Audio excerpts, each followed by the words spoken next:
চাঁচল ২ নম্বর ব্লকের গোয়ালপাড়া হাই স্কুলে পানীয় জলের সাবমার্সিবল পাম্প প্রকল্পের শিলান্যাস করা হয়। ফিতে কেটে শিলান্যাস করেন জেলা পরিষদের সদস্য আব্দুল হাই। জেলা পরিষদের পঞ্চদশ অর্থ কমিশনের তহবিল থেকে প্রকল্পটিতে বরাদ্দ হয় প্রায় ৮ লক্ষ টাকা। স্কুলের প্রধান শিক্ষক আনোয়ারুল আবেদিন বলেন, প্রকল্পটি বাস্তবায়নের ফলে স্কুলে কয়েকশো ছাত্রছাত্রী উপকৃত হবে। স্কুলে পানীয় জলের সংকটের বিষয়টি জেলা পরিষদ সদস্যের কাছে তুলে ধরা হয়েছিল।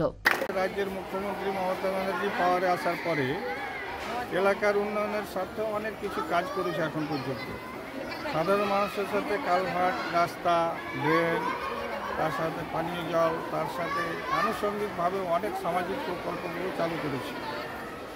এই জায়গায় গোয়ালপাড়া হাই স্কুলের একটা বিশুদ্ধ পানীয় জল অর্থাৎ আর্সেনিক মুক্ত পানীয় জলের জন্য এখানকার স্কুলের ম্যানেজিং কমিটি এবং স্কুলের হেডমাস্টার সহ স্টাফ যারা আছেন সবাই মিলে এবং এখানকার সমবেতভাবে ছাত্রবন্ধুর পক্ষ থেকে একটা আমাকে সুপারিশ করা হয়েছিল যে এখানে যদি একটা পানীয় জলের ব্যবস্থা করা হয় আর্সেনিক মুক্ত।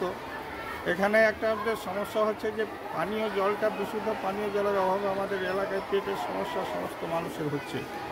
এখানকার হাজার হাজার ছেলে মেয়ে কিন্তু গোয়ালপাড়া হাই স্কুল লেখাপড়া করে। আমারও সেই জায়গাটায় সহানুভূতির সহিত বিবেচনার জায়গাটা প্রশ্ন দিয়ে ওঠে।